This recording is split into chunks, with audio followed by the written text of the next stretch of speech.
Hi, my name is Moss, and today we're going to talk about how I turned this concept art into a full-fledged boss fight, and why the journey nearly broke me. But here's the thing, for the first year of development, I was doing it completely wrong. When I started my game development journey, I was obsessed with art. I focused so much on creating backstories, world building, and designing all these characters with deep lore and weight behind them. I didn't really care how the gameplay felt as long as I could make it look absolutely stunning on screen. And honestly, I thought I was being smart about it. This approach ended up completely biting me in the back during my first year of development. Sure, things looked incredible, but they had no real reason for being there other than eye candy. Even though I was following my game design document, I was hyper fixated on just one aspect, the aesthetics and world building. The real issue was creating all of this beautiful art was actually taking me away from the main focus of making a video game, the gameplay itself.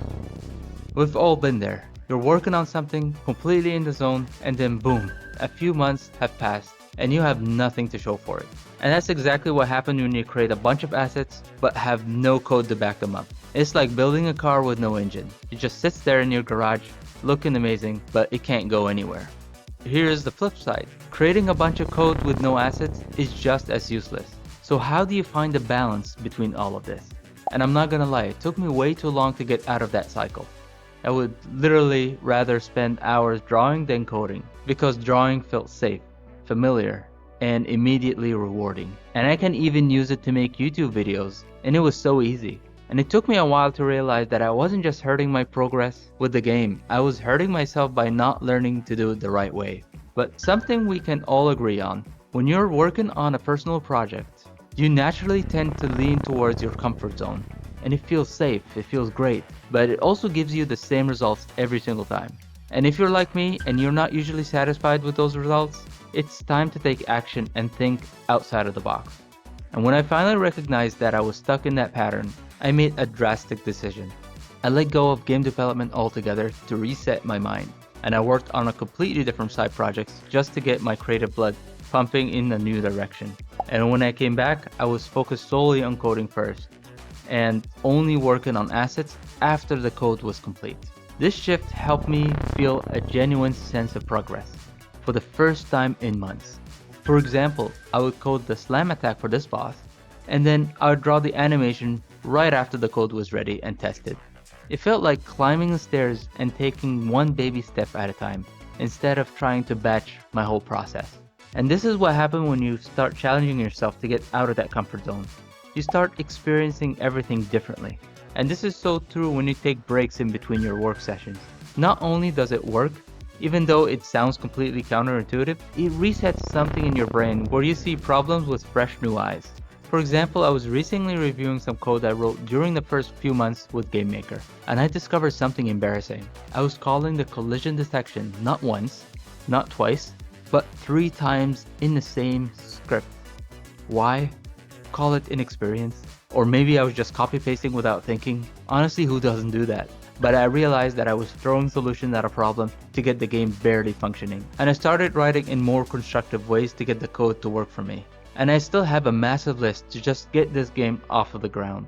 But for now, the main goal is to finish what I started with a balanced approach.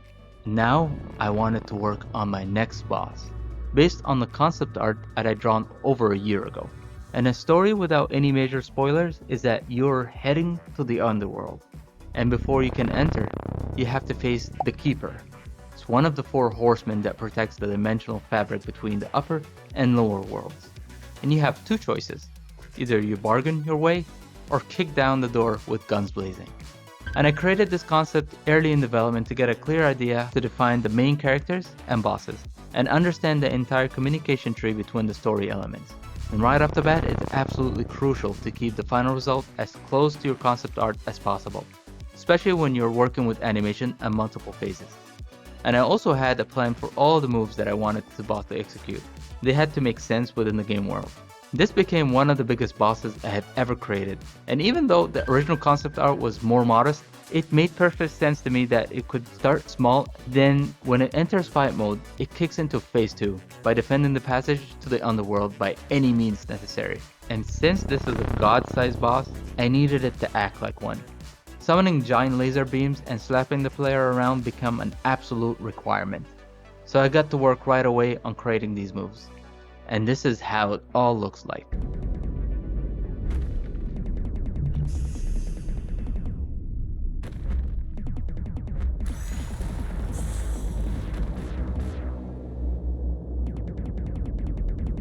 Creating this boss was so much easier than any time I've ever created one. It took a fraction of the time. So I coded the mechanics first, tested the gameplay, and then brought it to life with the art that served the experience rather than just looking nice. And this taught me that being a game developer isn't just about having an amazing art. It's all about finding the harmony between different skills and knowing when to use each one of them. And this changed how I look at making video games, and also like how I want to approach every creative project moving forward.